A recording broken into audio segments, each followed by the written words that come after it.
I think Bender had like a 118. I had a 118.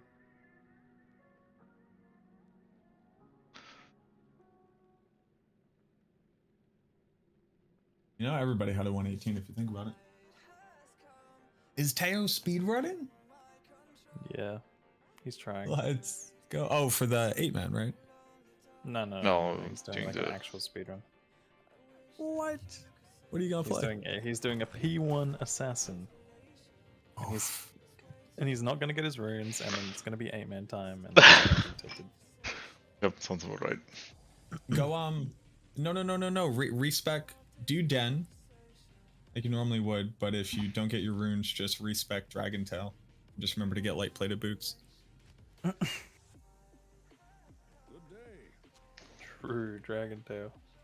I'm not joking, dude. It's nasty. You just have to pick up Cloak of Shadows. They'll never see me coming. What damage type is it even? Is it fire damage or what? It's fire. Physical? Yeah, it converts to fire, and then does an explosion.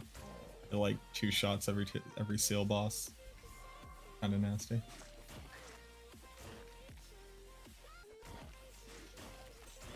The problem with it is, if you could actually like clear the density and maybe pick up some of the seal bosses on fire traps and then convert for Diablo, it would actually be pretty clean.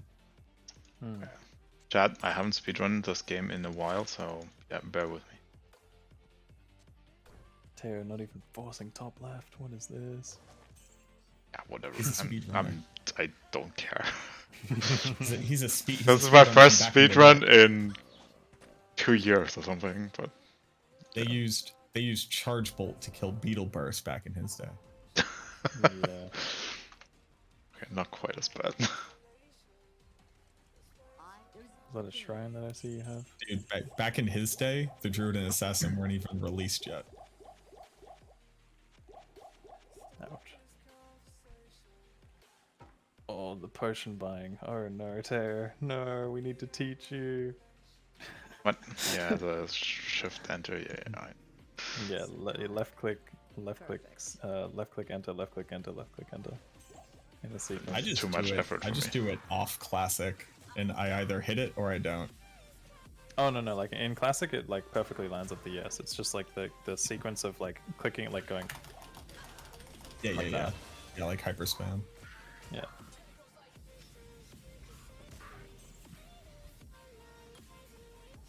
Teo's gonna hate us when he gets to the throne room. Why? wave Just skips or constantly something? commenting on me. Yeah, he doesn't do wave skips. He's too cool for them. Oh no. I haven't practiced them at all, so I don't know. Everybody, this is why you don't speedrun with your speedrunner friends in VC with you. I was gonna say, this is just us riffing into it. Yeah, have fun not getting your runes while we mock you relentlessly during this speedrun. Oh god. Watch it beat world record somehow.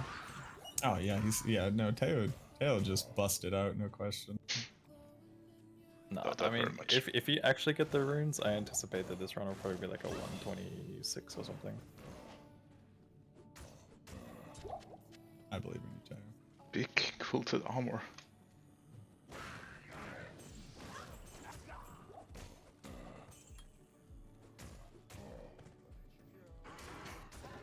Box's 115 is actually so insane for P1 though.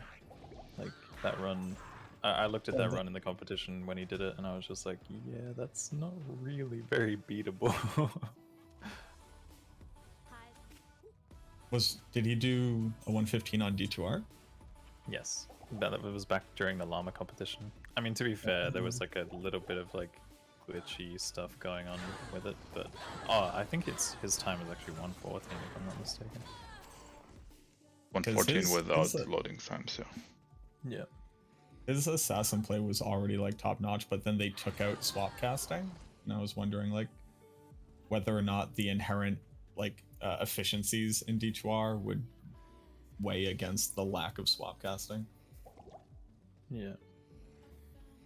Especially since It He- the swap casting plays like such a small role in Assassin. It's like it's a noticeable difference, but it's like it it's like one of those things where it's just like frame difference. So like it adds up over time a little bit, but at the end of the day, you Well- can still kind of achieve the end, like the end result in the same way. he also swap casts laying traps, which Yeah, forced I me to remember learn- that. Yeah.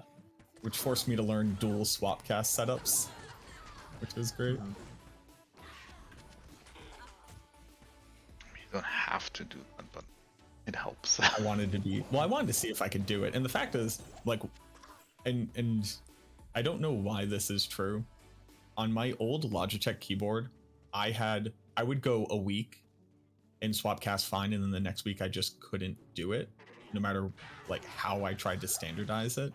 If you remember, I was trying to use like mouse wheel swap casting because like I couldn't standardize it. And I swapped over to this like new flat profile keyboard, and I haven't messed up a swap cast since then. It was literally my keyboard was bad for my fingers. Oh, what?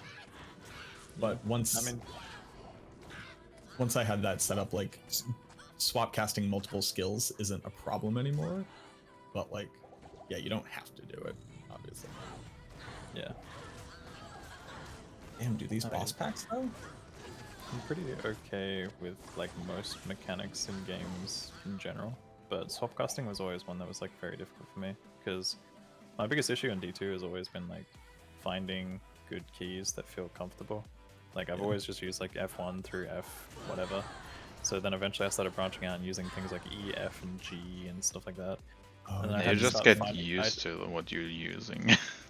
Yeah, like in time, the thing for me is that like I noticed it when I speedrun like other classes, for example. Like I have no idea what I'm doing. Yeah, dude. If you haven't swapped inventory to E yet, you are literally killing yourself. You mean well, pressing like me? inventory on E? Yeah. Put inventory on E. No, Oh change no it. no, I still It's use going to I. be My, bottom left from here, isn't it? my hand, like extends pretty far along my keyboard because it's I don't know. But you can you reach it without removing your hand from the keyboard? Because that means to open your inventory, you're taking your hand away from the rest of your hotkeys. It takes me away from the F1 keys, but there's never a situation where I'm close to those. But as for the other ones, like for example, like I just quickly like revert my index back and forth where it needs to go. Like That's wild. I use He has even bigger hands than I have. yeah, I have very small hands. I use Z through N and D through H as hotkeys instead of the F keys. yeah, no, those are good keys to use. I'm pretty sure Indrek has a similar setup like that. Yeah, I see. and then I use spacebar for show all and E for inventory. And then for swap casting, I use F and D. So F is my, well, it doesn't matter anymore because we can't, but F is my animation key and D is my swap skill key. Oh yeah, I And then think I actually had. I'm pretty sure I remember in LOD I had D bound as well. So I'm pretty sure I used to do the same thing. I had EF and DF and G, and I'm pretty sure Yeah. when I was attempting to do the double swap casting thing on Assassin, I would do. Oh no, don't have TP. I I did, think I had I did, WE EF or something. Yeah, dude, I was. I use V as my secondary swap cast skill because like that's where my thumb is if my finger is on W. Mm. Oh yes, there's a go. I had an ad, so I didn't even see you. Good. You don't want to put in your attributes though? Saving them up. Yep. I feel like Did 20 you- attribute points is fine. You already put points into energy, right? No. Good. All vitality just go. I think a lot of people these days are putting at least 5 into energy, but I'm not entirely sure. Yeah, I tend to do that at the beginning usually. Like Yeah. I If don't you know. don't, I I forget, put then that I forget. 5 in if you don't, if you want to not return to town while running. but that was also before the respec became mainstream for Veil kill speed. Yeah. I guess nowadays the energy is slightly more important because you get less out of your mana potion because you can't swap cast. Yeah, that doesn't matter too much. I think, in LOD it would matter a little bit more because you could burn through mana a lot quicker. Now it probably doesn't matter as much for sure.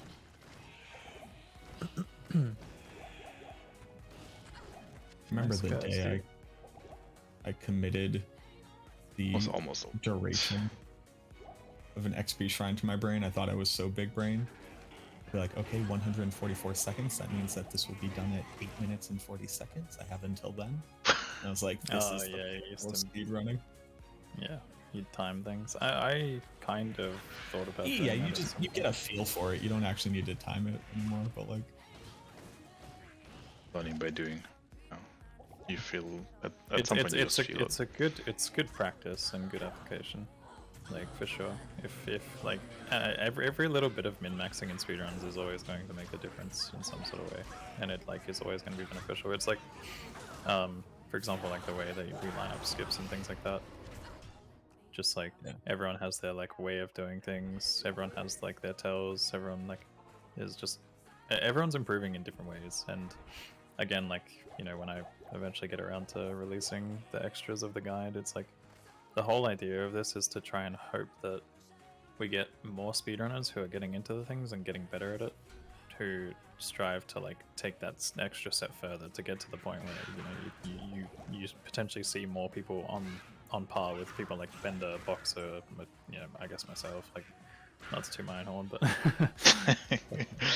like 327 and stuff like that. Like I would say like when it comes to like the map knowledge and stuff, like there's probably 5 definitive speedrunners at the moment who are active that like know a lot about that. I think Indrek is obviously Indrek is like the one exception where he is really, really good at his like specific class, but I notice when he doesn't play, like when he plays the walking classes, for example, where there's no teleport and you get like a little bit punished for minor map reads, like minor map misreads or whatever. It That's gets where, rough. like, that's where like his times like slightly fall behind a little bit, I guess.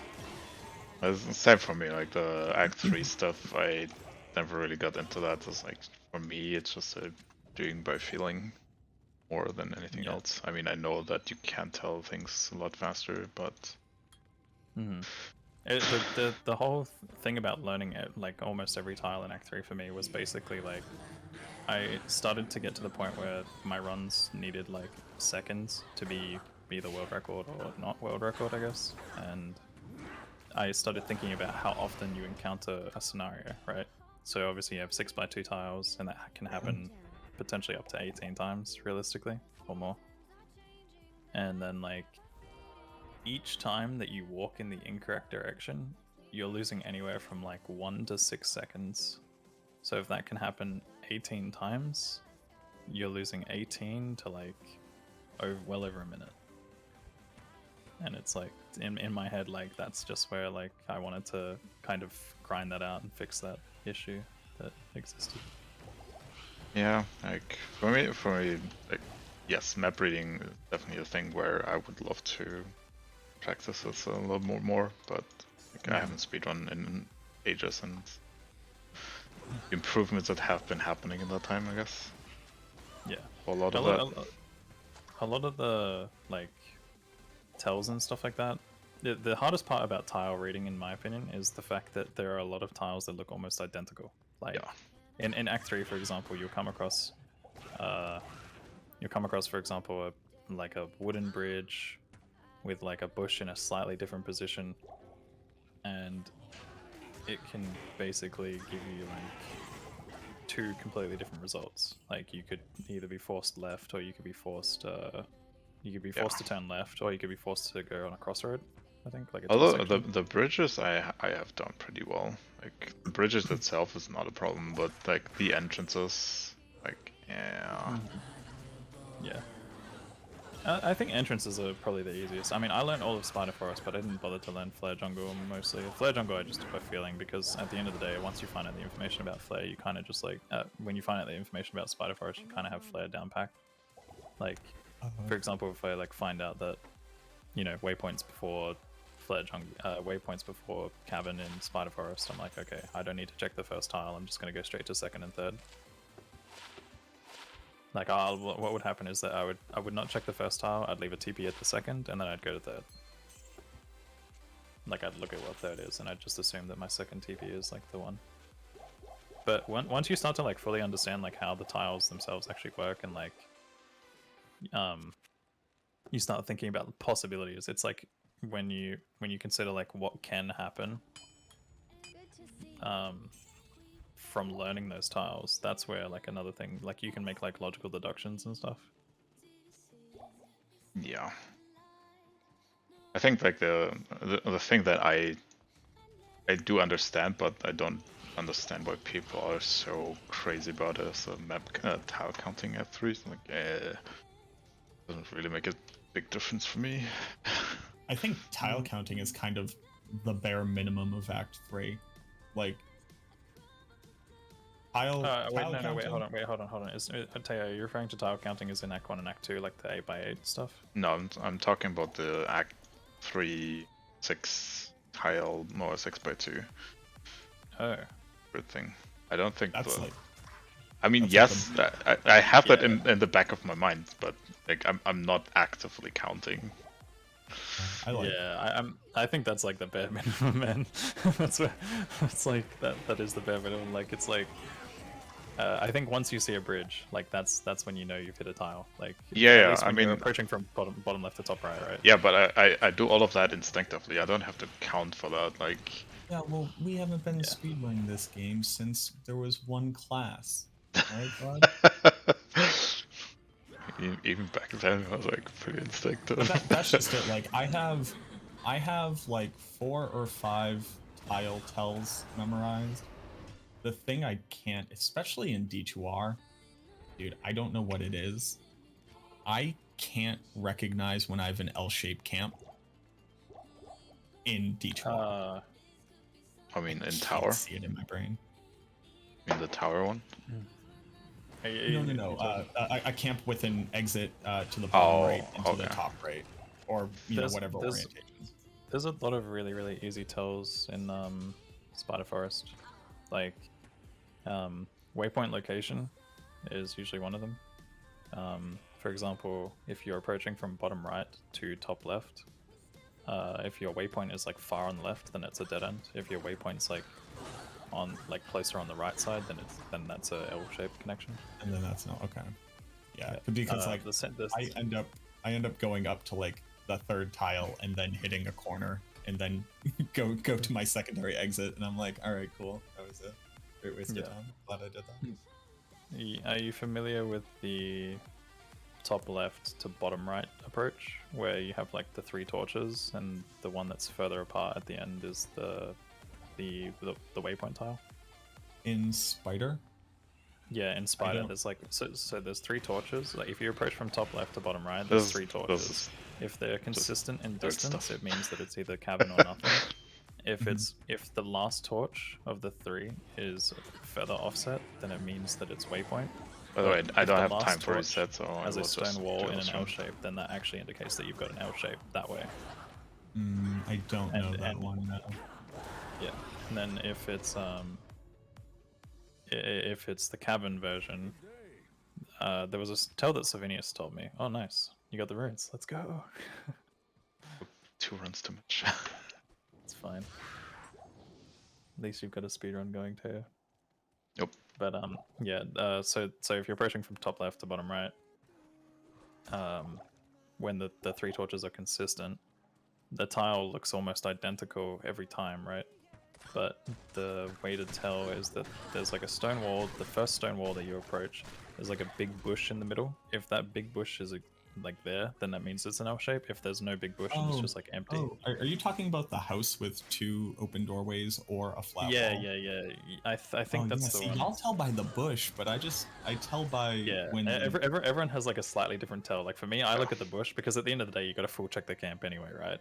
So for me, I just refer to the bush. But I'm pretty sure, like Savinius was telling me that he has a tell that's like, it's something to do with the double doors. I think he said it's like if yeah. one's So missing or not. in LOD at least, your overlay map would show you the shape of the building first before Yeah. you could even see the bush typically. So Yeah. if you have 2 doors that doesn't have an exit out of the top right, if you have only 1 door, it does have an exit out of the top right. So you still have to run through to see if you have actually have cavern there. But the door shape on the but now the mini map generates slower than in LOD, I find. Yeah, it takes a little bit longer to get there, but you see further at the same time, Yeah. so it doesn't. You see further in the game, but I am purely a mini map reader. Yeah, I'm I So- game reader. I have a lot of visual Yeah. tells as well. This but- this is actually something that I was like really excited about, because I was talking to Savinius about this, and I was going to say that in the guide that I'm planning on creating, I'm going to talk about how people read maps, specifically myself and I guess the others. Like I don't know if the others apply this, but at least for me, in my experiences, when it comes to every single indoor map in Act 1, I read by pretty much pure minimap. I would say it's 90% minimap, and then the rest of it's like 10% of like a visual tell. Like for example, if you see the Smith tile in barracks versus seeing the jail tile, the only way that you can really tell the difference between them sometimes is because of the lighting. Yeah, Um, yeah. I and go that's minimap one of those first. I go minimap first, and then my brain fills in what the game should look like, and then I basically check to see if it's correct. Like, yeah. I like, as I said, I think for me, like I read pretty much all indoor maps by minimap, except for like the odd exception here and there where you use a bit of a visual tell. It's like the same with catacombs. You can kind of like tell in D2R now with a lot more lighting being around. Yeah, You Bender can kind has of tell one, when but you're encountering like dead ends or like champion like elite tiles with dead ends and stuff. But when it comes to Act 3, it's actually completely the opposite for me. Like I read by 90% visual and then like 10% of minimap. I can pretty much read all of Act 3 without the map.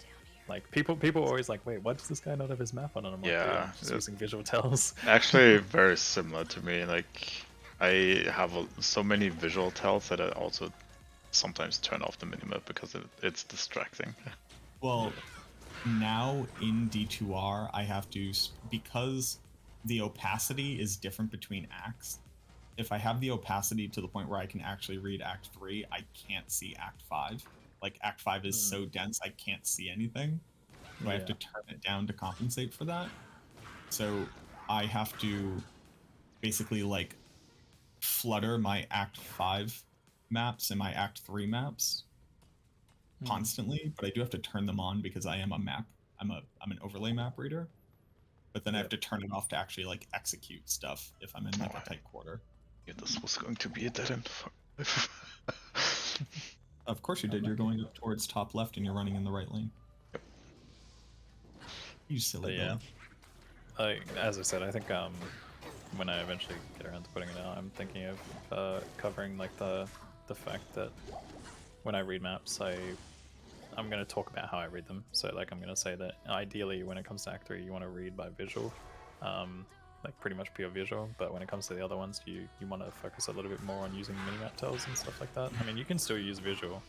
It's just that, like, in general, it's probably a lot easier to look at the outline of the maps themselves. Like, especially like in catacombs and barracks and the underground maps and stuff like that, because there's just not much light and not much going on. Like, Yeah. very washed out tiles in comparison to Act 3. Like Act 3 has very defined tiles. Like there's like objects that you can look at, and it's also like a very straightforward map. Like it's it goes one way. You can just read it, pretty straightforward. But when it comes to like catacombs and stuff, it's like all random. You might have the map generate like X amount of tiles this way, and then like a few tiles the other way, and just Super annoying. Oh, two other things I cannot see in D2R. God, I cannot what? see the tree in Dark Wood That actually is to done there. save my life, and I can't see the maggot layer. Like 9 times out of 10, I mess up. The maggot layer used to be an issue for me, but I've started to kind of pick up on what they've done with it. Like, there's like a little bit of like weird. There's like a weird dirt patch that they've put Oh my like God. to the This south was of a it. dead end tile. F me. And then I also thought it looked like a dead end tile. Good, then it's not only me, thanks. It makes it feel better. And Kano didn't say anything, but he might have not have been. Oh yeah, I wasn't really paying any attention. I was just ranting about maps and stuff. 'Cause But that's always yeah, fun. I don't know. Like the map doesn't pick up the maggot layer at like nearly the rate that it used to. So now you have to get a lot closer. So I run too wide in Act 2, and then I can never find the tree.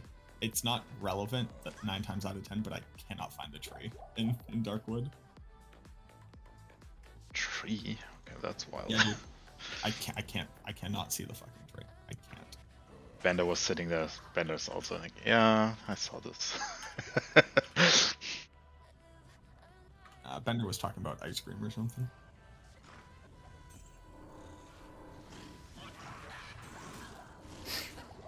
Supposedly, it's supposed to be like 38 in my area. Is that way too Celsius? hot? Yeah, 38 Celsius. 36 Celsius? that's- 38 Celsius? We won. That's quite warm, even for Australia.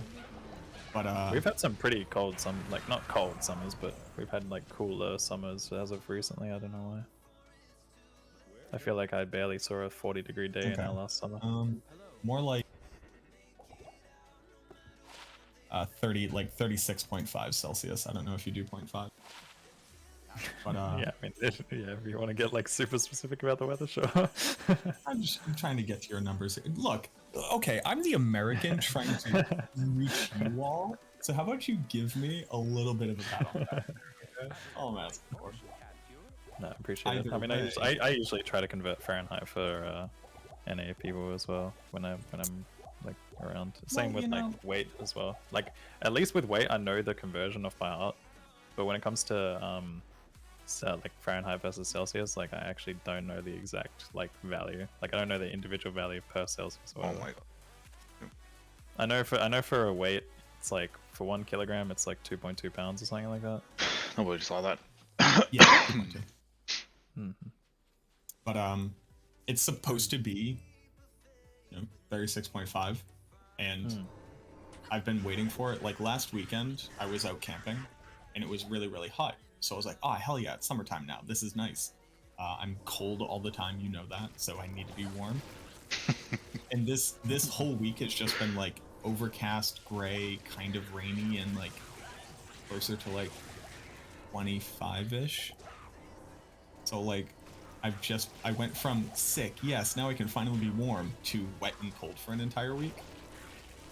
I'm like, oh my god, please just bring the warm weather to my body. And it's still not there yet. I'm in a sweater and sweatpants in my house right now. That is unlucky. Unlucky. I'm in like a nice winter furred like pullover sweatshirt. I'm freezing. Sorry to like go off topic again. Go back onto the D2 stuff, but it's just That's fine. like looking at like Act 2. This is the only thing that I have no idea how the hell I'm going to explain it. Like, How to 'cause- run in the negative space.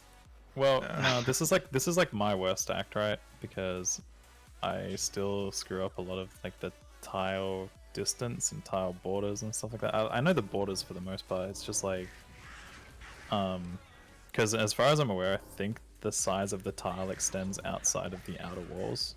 So it's like when you refer to one tile, it's like I don't actually know how big it is. Like I can't tell you if it's like 4, 5, 6, 7, 8, 9, 10, 11 rocks or whatever, like along the wall.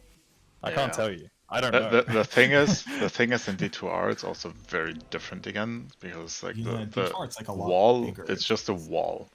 Like you can Well, still call it, but at Right. the end of the day, the tile size will still remain the exact same as it was in Yeah. LED. It's just like I don't actually know how to define the tile size itself.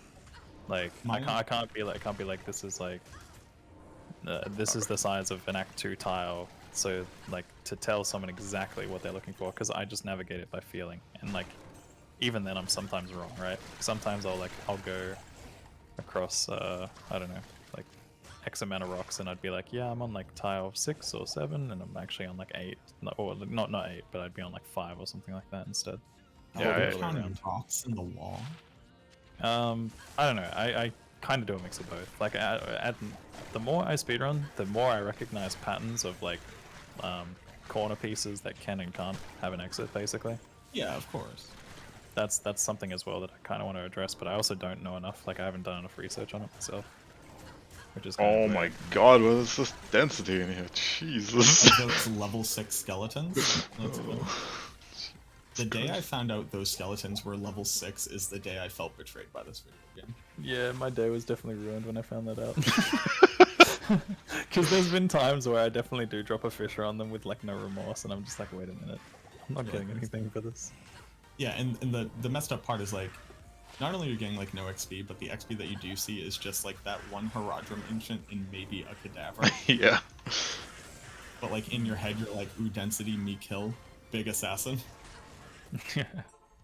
or big druid.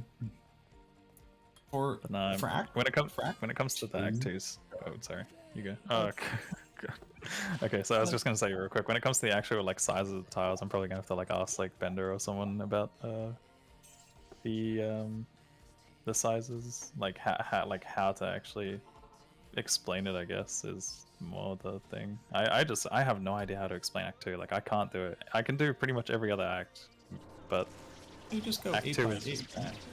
Yeah, it's 8 by 8. I understand that. I can explain the grid. I can explain the whole like system and stuff. And I understand that like when you enter from an exit, right, you're essentially on like the tile border of 7 and 8, right?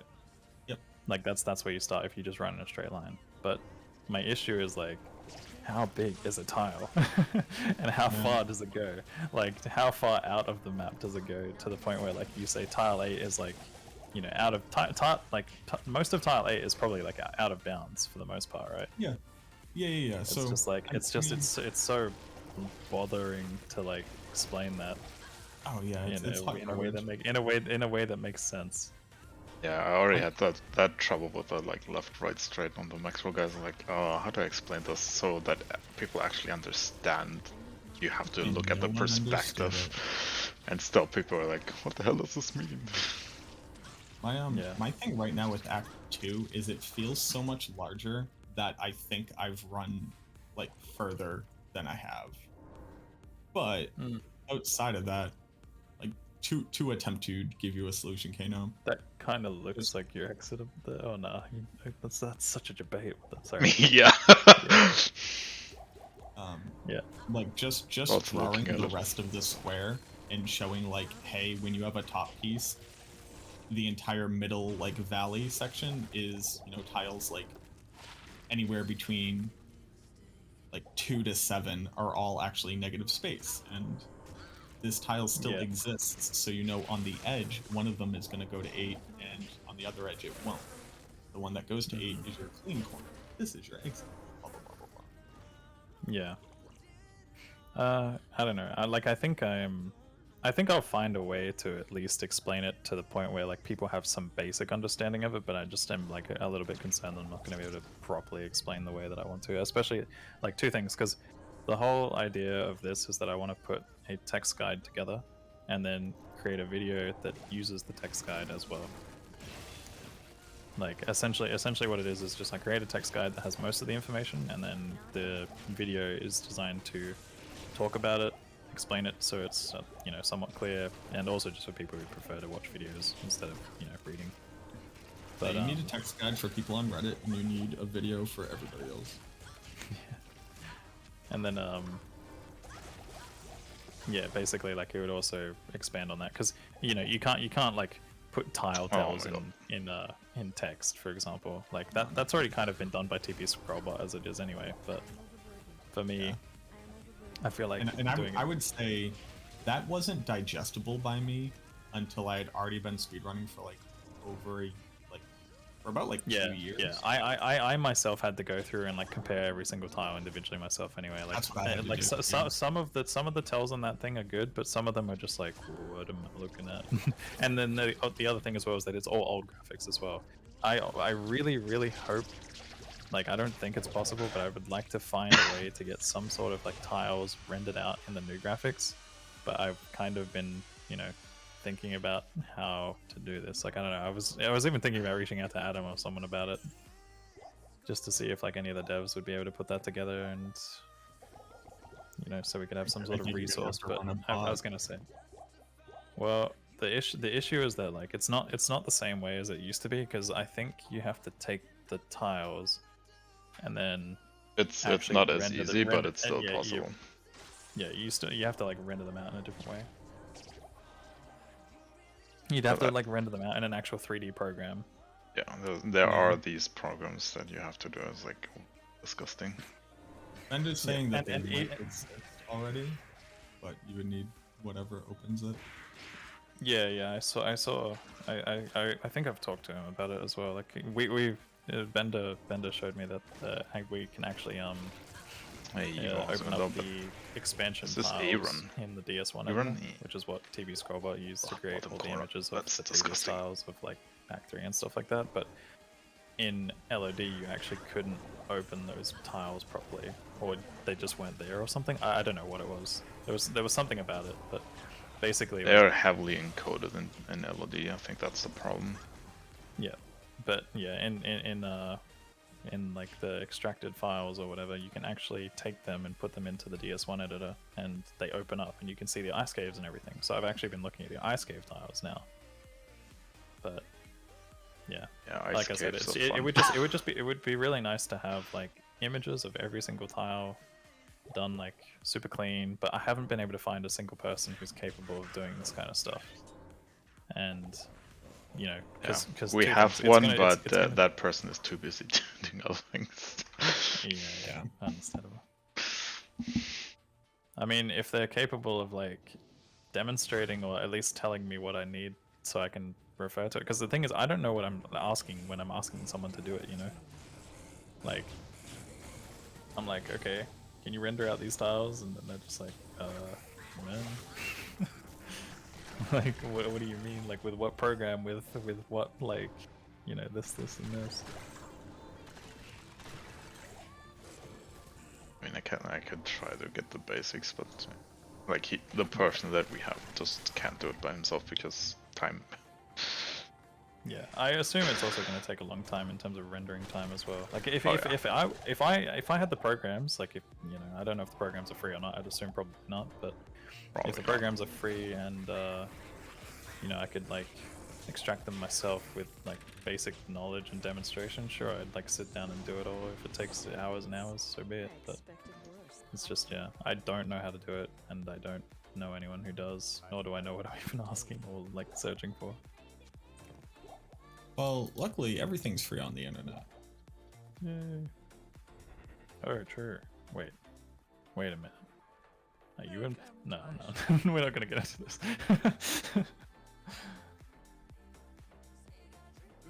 No, don't do that. I do not support crime in any fashion. You wouldn't download a car. I would so download a car. Dude, iRacing, people download cars every day. You know what's been weird is like watching iRacing get big on Twitch, because like a lot more people are getting like actual racing rigs and like streaming it. My buddy used to work on iRacing, and like I've met the owners of that company at a PAX. It's just like all of a sudden other people outside of my roommate knew what iRacing was, and I was like, this is cool. Also a little bit weird. I didn't realize this many people like to race fake cars. What level are you, Taryn? And yeah, 16.5. People into all sorts of stuff, it seems. There's like I don't know, just like any form of like racing thing. Like the people who have like those controllers or whatever. I like it. They always look so cool. I see them at like shopping centers very often. They always have Yeah. them like on demonstration. There's actually another place that's also like doing virtual reality stuff as well, and I'm just like thinking to myself, I'm like, dude, this is something. Like they have like virtual reality demonstration for people like us, and like I'm just thinking to myself, I'm like, damn, like people. Virtual are reality able is to- insane. I love that stuff. Yeah, it's cool. It's like I mean I have an Oculus Rift, but like it's one of the cheap ones from like a while ago. But it's like interesting to see like how far they're actually coming along with it. Like Yeah. like the motion Panda got a tracking and all that stuff. Quest, which is like this super bare bones, but all you need is the headset Yeah. version. It's actually like pretty decent for like an all-in-one like compact unit. When she was I looking think- to buy one, I was like, do you really want to buy this thing that's basically a disposable VR headset? And it's turned out to like work pretty well. All we do is play Yeah. Beat Saber, but still. Yeah, I mean the bare minimums work well enough for like what most people want out of virtual reality, Yeah, I suppose. exactly. But the thing is like, there's people who definitely like take it to the next level where they want, you know, they want more out of it, I guess, and that's like where you start to like see people buying all these extra trackers and stuff like that. And on top of that, like there's been like a lot of like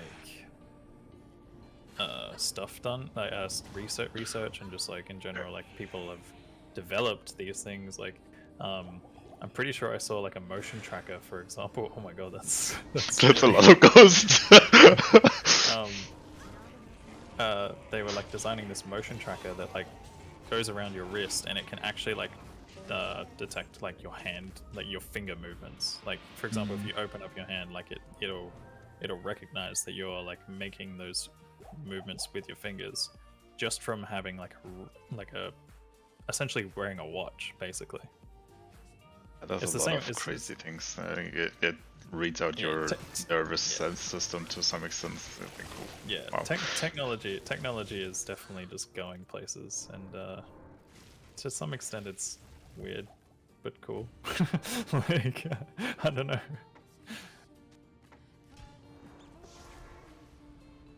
Nice term. Nope.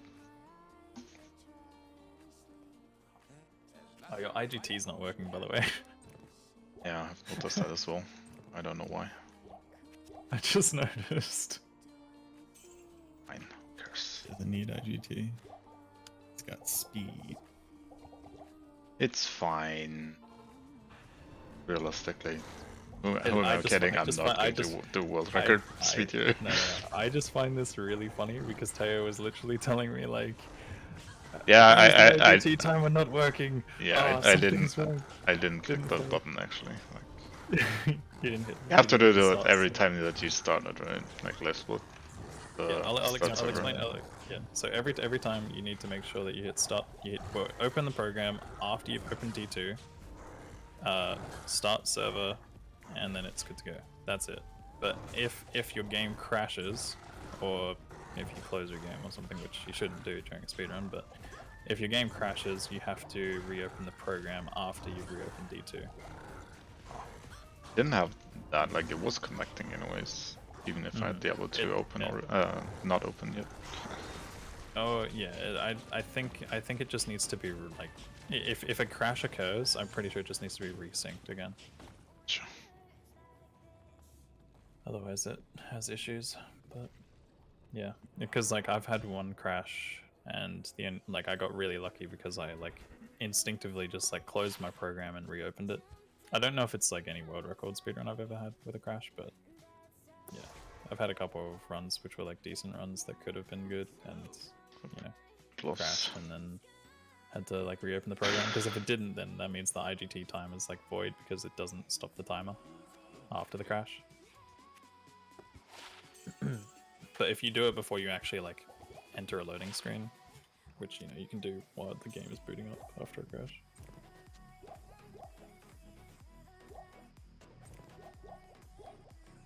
I'm A getting little bit kinda more tired. delay between like right clicking, shift right clicking potions, I feel like, than in LOD.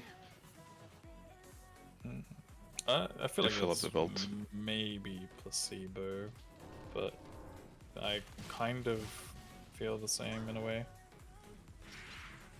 I think I remember watching someone do it really quickly. Yeah, it's just like if you're one frame too fast, then it just sucks. The Like worst if you part see about this is that double you have bridge, to, like there's if too you much see stream this delay to the point double where I bridge, can't you even- always know this is. You have to at least go over. Yeah, I mean, from the torch back there, that's what told me, the torch on the low Yeah. bridge. And this here, you're entering onto waypoint with a dead end. In which case, you would leave a TP at the front and then take the waypoint and go back. Because if you ever need to backtrack waypoint and go down 3B or something like that for Great Marsh skip, then yeah. I mean, yeah, I didn't see what you're thinking. Without IGT. Without IGT, it's not faster. D4. Yeah, yeah. Well, I mean, the thing about it is that it's like a safety Yo. method. It's a safety method in case you. I don't know this torches You tiles. had 2 doors on the first house. You Yes. know that means that there's no top right. Yeah, I do not know that. I believe. Hey, congratulations on your lack of skip. Congratulations on your bad maps. Would you Thank you, like sir. to reset the run? No, I don't have time for that.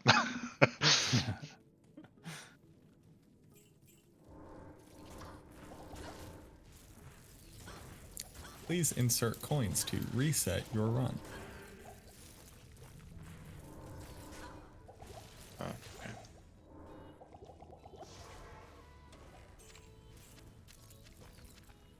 Oh my goodness. That hurt.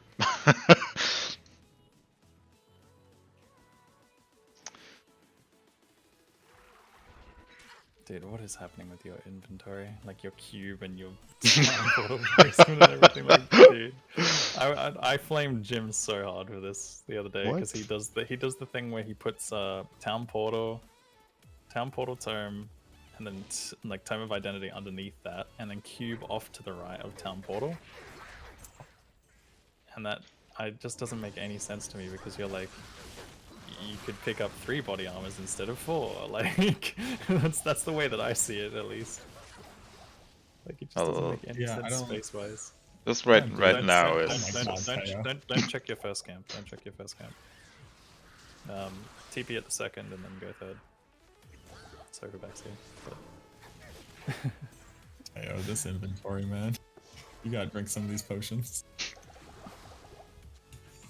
You gotta He's move, gonna thank move you. stamina. better. Yes. Before it was nothing, and now it is something. You gotta be careful. There might be a camp on south of where you just crossed over that corner. I don't. It's I'm too busy possible. getting carried through cow games. Yeah, I have to go. Yeah, you might actually have a camp down there. Oh no, It doesn't. no, wait. It doesn't matter. No, the camps will be top left. Oh, you're on Marsh. What the? Yeah. I'm thinking this is Flare, dude. What is wrong with me? My bad.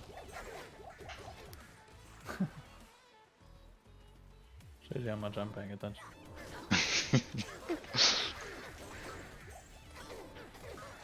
It's density though. Now, don't check this camp. Don't check this camp. Do not check this camp. What are you doing? What? Delay.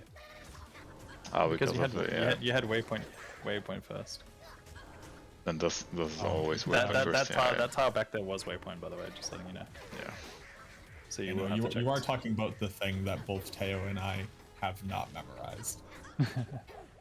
So Yep. don't hold him accountable for having the orientation of camp, no camp, and waypoint memorized. I mean, every time I've mentioned it, Tayo's been like, "Oh yes, I know about this. Yes, yes." I keep forgetting things while I'm running, especially when I'm listening to Kano rambling about other things like, I don't know, potatoes growing stuff. I don't know. Potatoes. I don't have any example right now.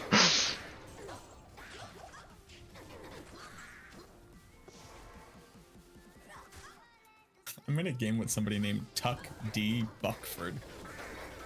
A good name. It's very interesting. Tuck D. Buckford. I should be being Who productive. doesn't do marsh maps? That's not true. You know better.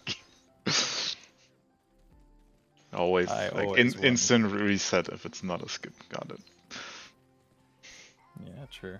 At least if it's a druid run, a P1 druid run, instant reset if no skip. Nah, unless I'm like 5 minutes ahead, which is like, you know, maybe one in every 50,000 act ones that I've run.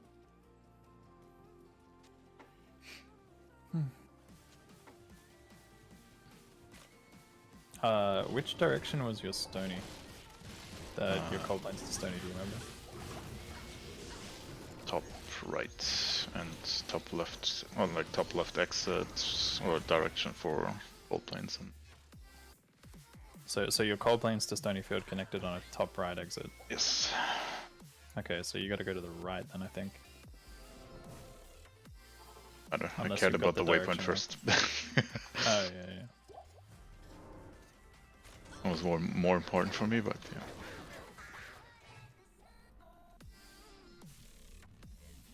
Guided playthrough, guided by people that actually studied maps.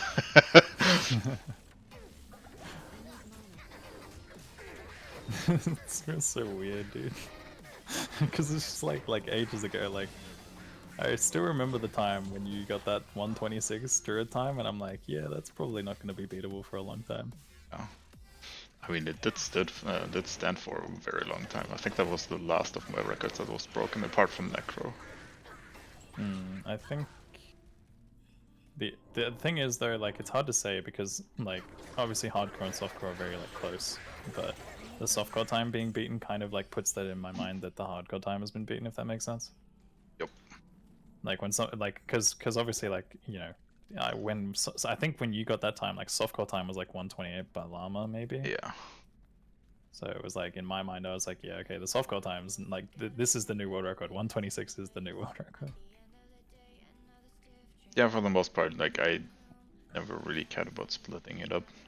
We just did it back then because people were asking for the split. And yeah, I mean this was also before the sequence break. I think with having to pull out waves and death strats in waves and stuff, like it kind of makes sense. Like at the end of the day, you can still do death strats and it can eventually make a run faster than another run. It's like, I think in the most ideal scenario, you're probably going to have people who get portal shrines in the most convenient locations, like in a hardcore run. If you were to take like two of the fastest ever runs, right, and put them like side by side, I think like the difference isn't death strats. The difference is always monster density, what you need to kill, what shrines you had. Like, yeah, oh no, I'm talking about like let's say you had like the theoretical two fastest runs that could exist in the game. Like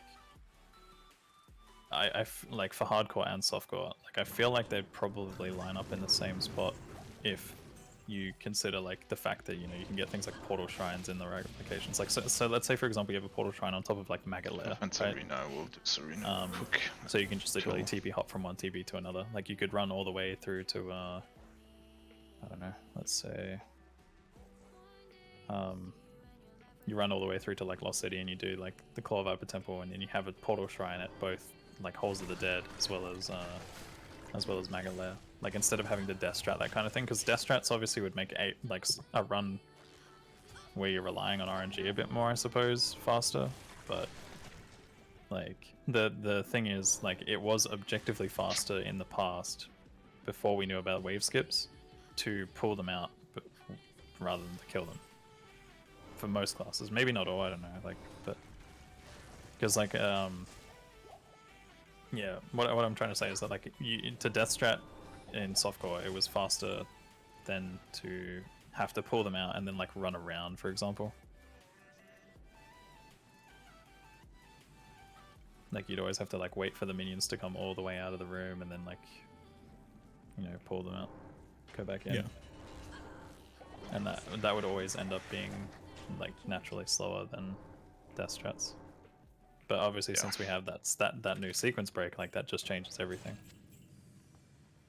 That's pretty much, yeah, that's pretty much the only thing that in my mind put like hardcore and softcore on the same page again. Like, Yep. but before that, I was of the impression that hardcore and softcore are like, you know, a little bit different at least. I mean, they Yep. still are very different. Like, you know, you die and that's it. But it's like, in the most ideal softcore run is gonna have a no death anyway. Yeah. Exactly. Like there's no reason to think otherwise. Yeah. The only place is if you have perfect maps without waypoint in Act 2 and you're a class that can kill without gear, being able to leave TP, die at like Claw Viper, and immediately go into Maggot That's a situation that I talked about, right? That's like that's a backup. That's still a backup to not getting perfect maps. You got almost Yeah. perfect map. Yeah, exactly. That's like a softcore strategy that you can use, but it still probably won't result in what would be one of the fastest runs. Like, I think because, like, if you death strat, right? Take death strats versus having a portal shrine next to Maggot Lair or, you know, Halls of the Dead, for example. Right. You have to run all the way from where you died from versus taking a portal out of Call of Viper, going into the portal that you left at the place. Like, that's where, you know, having that kind of RNG would obviously be unrealistic in a real run, but these things can happen. I've had moments where I can utilize portal shrines in runs. It's just like it doesn't always happen, and it doesn't always like Yeah, work it's out as very intended, I guess. inconsistent. Then you Oh my realize, oh God. god, there's a waypoint right next to you anyways. Okay, I now understand what you've been saying when you've been saying portal shrines. Yeah. I've been very confused up until this point, and I'm like, I don't. You would always, yes, if you have a shrine. Okay, I got you. A town portal Yeah. shrine. Yeah, like because they obviously Yeah. like leave their own zone. Death strats could be pretty good if Act 2, 3 spawn points weren't so far away. This is Yeah, map, man. it's possible, but I mean, that's the only reason why, like in my mind, I think that hardcore and softcore kind of got put like on the same level after we figured out wave skips exist. Yeah, for sure. Hollywood, thank you very much for. I mean, even then, it still makes sub. sense to like put them in the same boat anyway. For the just 'cause, rate, like, not sub. you know, we're just creating extra categories for no reason. I think the only thing that's annoying is the way speedrun.com handles it. But outside of that, yeah, because like, for example, if you have a softcore time and a hardcore time on the ladder, on the leaderboard, you're essentially first and second if you have the same time. Like if you would have like 115, 115, Yep. 1 or something like that, you're first and second. So like on your profile it'll display like a second. On the leaderboard itself it displays a second unless you filter it. It's just like really annoying. So that's why we kind of went with the whole idea of if people want to run hardcore and they happen to get a faster time, like it'll overwrite your softcore time, but it'll obsolete one or the other. You were no match for me. So that way, like, you can actually have people, instead of being like, oh, hardcore time's faster, it's just like, well, they're just on the same leaderboard now. Yeah. That used to be like the age-old debate that you'd always see in like D2 chats. It'd always be someone coming in and being like, you know, fucking like, oh, you know, such and such got like a 115 here, and you know, but softcore time is 114, or like, you know, vice versa. It's like hardcore time is this, softcore time is this. It's just, I don't know. It used to be really annoying to me. Yeah, Because like definitely. you'd also compare to a different leaderboard as well. It's like the fact that you're like, you know, you're competing against a softcore leaderboard even though there's a faster hardcore time. Like in my mind, every time I would speedrun, I'd always think to myself, I'm like, okay, I'm doing softcore, but I'm trying to beat the hardcore time. So like sometimes I'd even use like hardcore splits, for example. Yeah, I was trying to always speedrun the category that was faster at that moment rather than actually Oh, were going you, for. Tayo? Were Yeah. you really trying to speedrun the category that was faster at that? I'm kidding. Well, I was The fighting against P1 that time. category. Oh, stupid PX. Oh I my hate God. PX. Don't get me started You on like PX again. look, I'm gonna yell for you, Teo. Yeah, I know. I do. We're done. Hyper fixation on as like the idea that like the PX category was being like fucking disenfranchised because it wasn't the default is the most asinine argument I've ever participated in my entire goddamn life. I hated that. Well, Yeah. it's the default category. Everything is PX. I'm like, sure isn't, unless I hit player settings, guys. Nope. God, I hated that argument. Because it I- amounted to nothing. I just sat there, I was like, sure, whatever. It was a never good time. Everyone it had was- fun. We were all it was smiling. never I never cared what was the default category, but the idea that playing the base game without manipulating it isn't the main category of a game was asinine to me. It was like such a buck wild concept.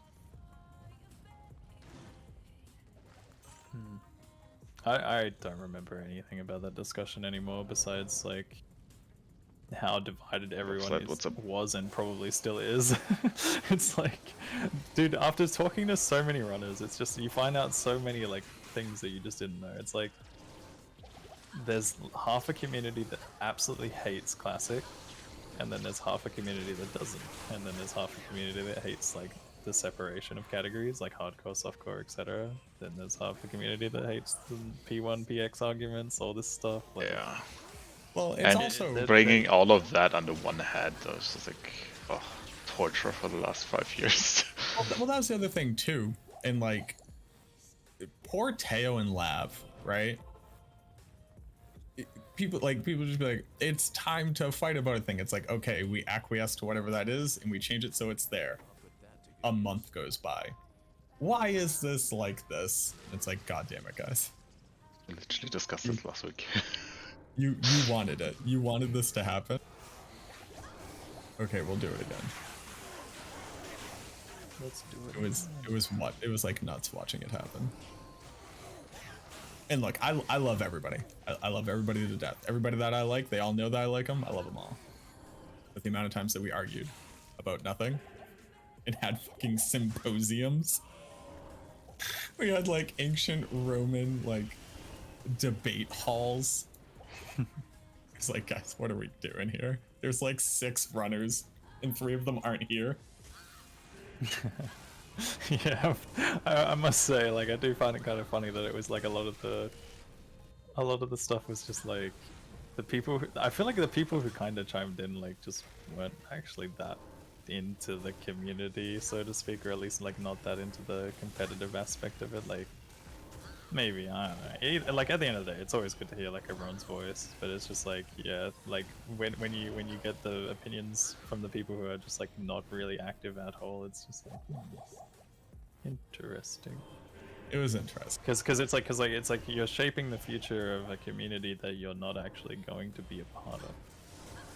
Yeah. I had that a lot of times, like a lot of people that maybe did one speedrun, then never ever came back to do another one, and they needed to discuss things. Okay, sure.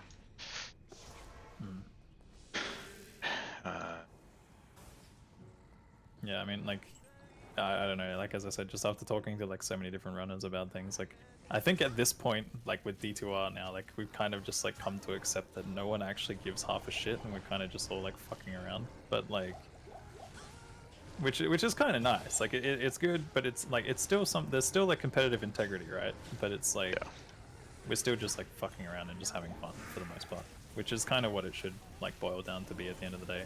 But then you have like, I don't know, it's just like there's still stuff that like people are a little bit like bothered by. Like, for example, you know, I didn't realize that like I had a talk with Boxer and 327 and stuff, and like they really seemed to dislike Classic. Like, I didn't realize like how strong their opinions on Classic was, especially 327. But I don't know, but like I've spoken to Boxer very briefly, and he's just never been like a big fan of it, I guess. But yeah, I just, like, as I said, I just never realized there was like this much against it. And for me, like, I've just always been like the type of person that's on the fence about a lot of shit when it comes to those things, because like I don't know enough about Classic to kind of form an opinion on it. So I've always just been like, yeah, it's cool, I guess. I think I think starting as a classic character is one of like the only interesting things you can actually do with the speed. Everything else, like, yeah, we'll find different strats and like maybe you do stupid kicks and stuff at some point. That's interesting, but like as far as legitimately expanding the potential of a run, classic is our only option. Oh my god, I just missed a Mavina's armor because my character just didn't pick it up. No.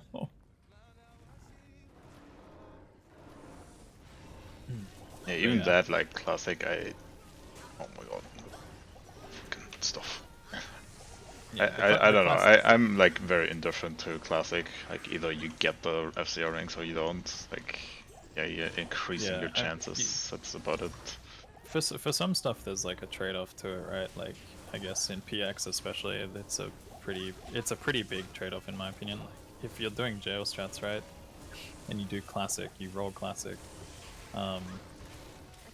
you don't get gas potions, and I think gas potions are pretty crucial for like the jail strat, especially if you try and push for 6. Like if you try and push to do jail like at 6, you really want to have gas, because you basically just like, you know, you Frost Nova static and then pray that the gas just does the rest. But when it comes to P1, like classic, I think you know, probably prevails in that situation, because you can at least like still just go max charge bolt strats or something along the lines if you really wanted to. Like you can do whatever you want really, because everything just dies so quickly in P1 when it comes to jail. But I like it because it forces you to think, okay, where do I want to put my RNG? Like, it gives you options for RNG manipulation, and that's cool. It's not even really manipulation, but like it's as close as you can get. It's interesting in that regard, yeah, for sure. I can see that. It's just like, it's always been one of those things where like some people just, a lot of people see it as a different game, right? I think that's part of the reason why the classic category was actually created on D2R as well. Like, just for something different, you know. Speaking of which, did we end up ever creating 100%? Oh, we did. No one's run 100%. I'm telling you, Yeah, like everybody's yelling, we need to have 100%, and then 2 people run it. Maybe I have one run that has been like forever. I just completely forgot it existed. I'm gonna go do that. And then the question is still, how do you define 100%? Is it still like you have to kill all the cow kings on all difficulties, etc., etc.? Like the 100% category actually has like some very small, fun, interesting things, like sorceresses actually needing to kill all the council members, etc., just to get that quest. That's like a lot more interesting. So what happened with that? We had internal discussion about it because there was an issue that was brought up. Basically, like, you know how Cow King is like not really considered a quest anymore, I guess, or they removed the quest tag or something, I think. Well, they D2R. He still has a quest drop to start, but he still has a quest drop. So you see the like stamina potions drop. That is your indicator that you actually completed the quest. So you can definitely still call it a quest. It no longer no longer stops you from reopening the cow portal. Yeah. I know that they changed that aspect of it. I don't know. A lot of people, I feel, or maybe not a lot of people, but I just feel like I remember someone saying something about them considering it as they removed the quest tag associated with it. But no. They just removed the functionality that it doesn't open. The quest still exists. And that was something that was like brought up in discussion about whether or not we should consider Cow King as part of 100%. And I thought to myself, you know, we may as well just stick to the roots of how 100% was previously run, because I looked at your 100% from like years and years ago, Teo, and I saw that Cow King was done in that. And I thought to myself, you know, everyone considers Cow King like a quest from original D2, so why not just keep it the same as it is? The only thing that was confused, there was confusion over in 100% is whether or not getting all waypoints was a necessity. Yeah, but I mean, yes, you could do that, or you can say they are not really integrable. They don't have a quest tag, so they are not really.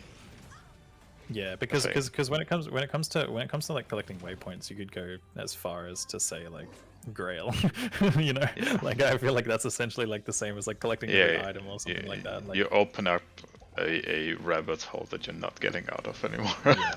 yeah. So we ended up defining 100% as for normal, it's all 27 normal quests with Cow King included, I think, with Cow King killed, and for Hell, it's all 27 normal, Nightmare, Hell, and Cow King normal, Nightmare, and Hell. So that's anyone doing a Hell 100%, good luck. Yeah, as I said, like there are some really fun strategies that you need to employ to do the 100%.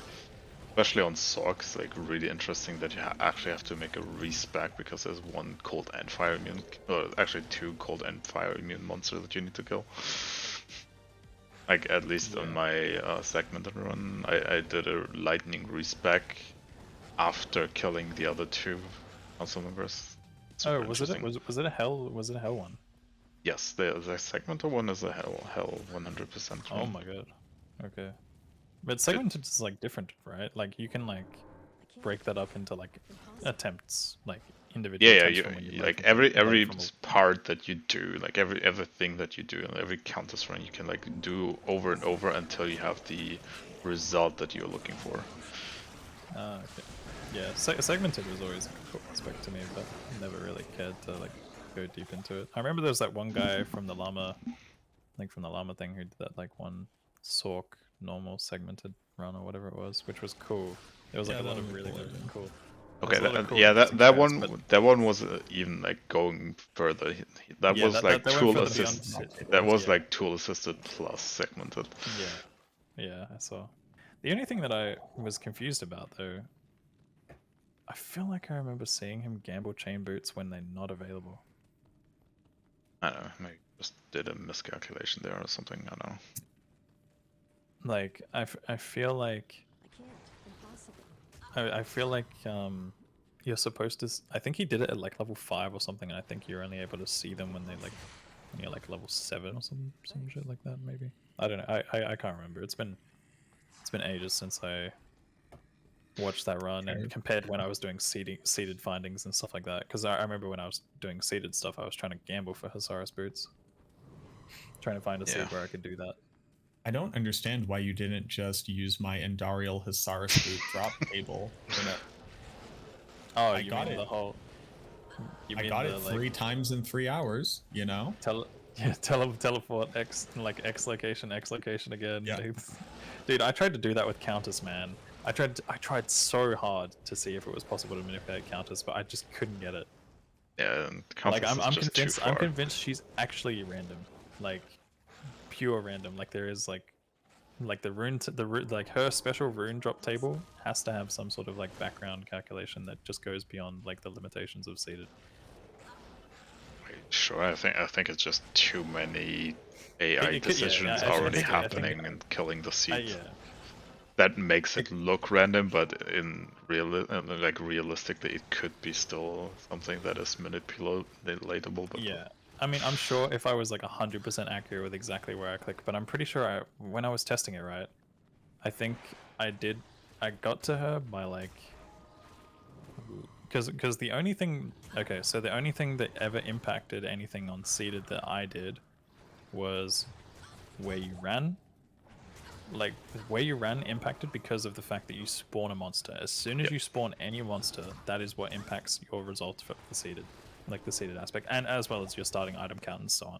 But so, like for example, let's say you have 39 items in your entire character inventory stash and all that stuff. You load the game at 39 items. As long as you approach the waypoint in the exact same way every time, which I did, you won't you'll spawn the exact same monster because you'll go as far into town. Because like even for example, like walking up to Chelsea is enough to manipulate something because you actually spawn things in Bloodmoth. So you would get varied results based on things like that.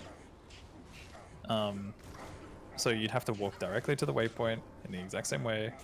I remember trying to teleport to tower by clicking like the edge of my screen, like the exact same, like because I'd line it up with like the edge of my screen. I had to try and do like force teleports into like these really awkward ways to try and like get the exact same result. And it was just the most obnoxious thing trying to like test it around and just get it done. But yeah, like I said, I was never able to replicate any results for counter specifically. I like did so much testing. The one thing I'd like to know is, and I'm not sure if anybody actually tried to look at this, but basically doing so many inputs once you had monsters loaded to like determine if you could almost just like reset and then do like a set amount of input. Like literally like do enough things once the monster is loaded so that you can then go, okay, now that I've done this many things that are effectively random, if I do this input, like this set of sequences, does it do something? Are you talking about like teleporting 5 times instead of teleporting 8 times or something like that? Like that kind of input? Literally once the monster was spawned, if there were enough random inputs that you could do to then set up like a manipulation, because the thing when you say input though, like what do you mean? Are you talking about like casting a spell? Are you talking about like drinking a potion? Yeah, anything like just like if I get into Tower 5 and I get to the point where she's spawned, and then I pull her all the way to the front where there's been like a sufficient amount of like random inputs that have been done, if I then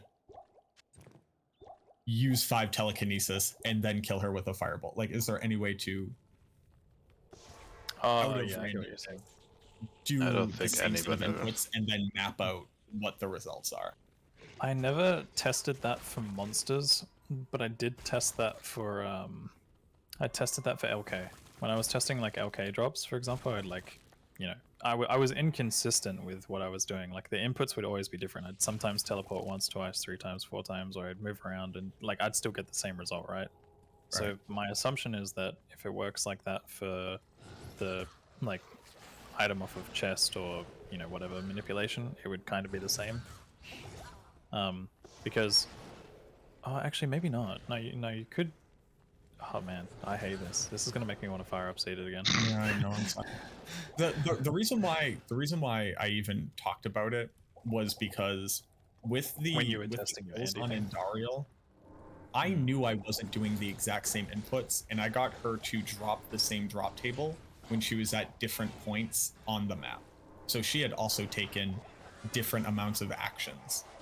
Oh, no, But I got like the same yeah. drops. As far as I'm aware, the monster actions themselves is not like nothing to impact at all. Like it's just the monster spawn for that part. But the input on your end definitely could be a factor that I didn't take into consideration for monster kills. I don't remember if I was ever able to replicate the exact same drop on a monster because I didn't test monster stuff enough. I got one drop happened to me twice, but I couldn't figure out why. I think it was like because sometimes the mob variation was a little bit different each time, and I don't know exactly how or why it happened like that, but yeah, it just did. Also, damn, Teo, this is actually not a bad time. Yep, my mercenary decides to actually hit something. Hit him with the staff. You gave him a pike, dude. What are you No, Oh no, I- you're eating the Decrepify, yeah. Yeah. I can't.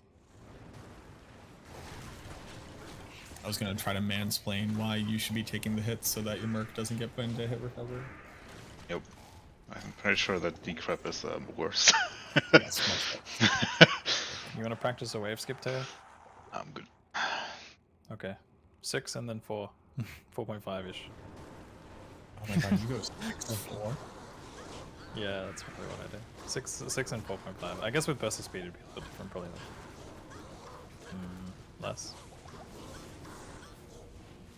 No, more. The idea of having different counts as opposed to just leaving on different parts of the same count is mind-boggling to me. Yeah, it's just Yeah, I know. You do it off of an animation on the like floor, right?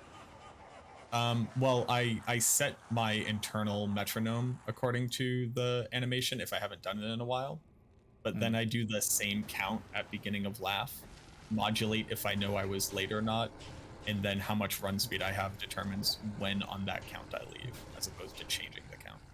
So like I have the same set of standard, and then I just modulate based off what I think is different in the run. Yeah. For me, what has remained consistent is like I don't know.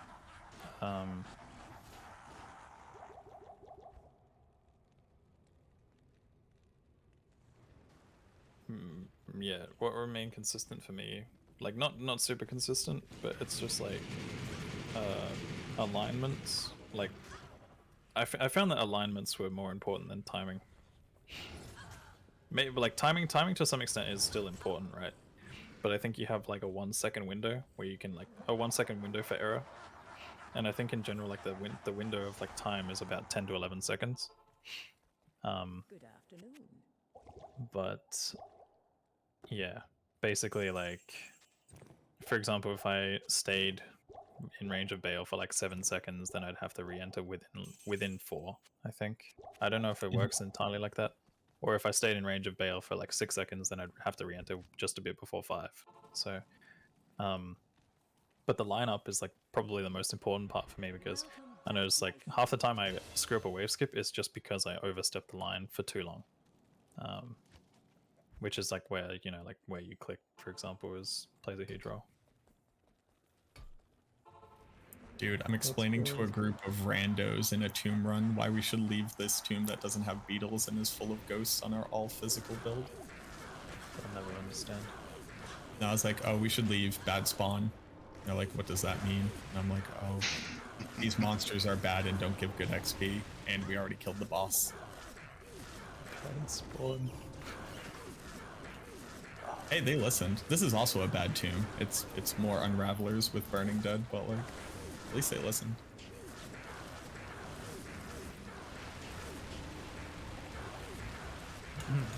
Yeah, bobsled time. What we're talking about is like when you have the actual seed active enabled. So like, for example, when you launch your game with dash seed X number, it'll always generate the same result, assuming that you follow the exact same actions with the exact same starting, like, number of starting items upon loading. This is all stuff that was like tested for seeded run, like multiple seeded runs, like a long time ago, by some speedrunners and people in general. Yeah, the when you're on single player, when you're not resetting your seed at all, you basically get the exact same. You get the exact same effect with the armor racks in LK. Yep.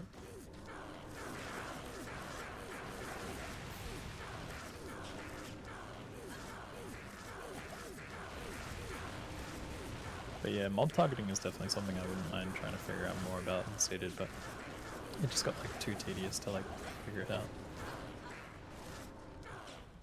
Yeah, I went for the Sork run and did like everything that I needed for that. And I was like, yeah, Bender's seed was really awesome, so I was like, yeah, whatever, fine. Yeah, watching you get like your +2 charge bolt staff, and I was like, oh geez, I'm never gonna do this. Not a bad run for the first in like forever. Yeah, 122 was pretty good. I mean, I said 126, so that was good. I was honestly anticipating you would take longer in the tower because like bad RNG or something.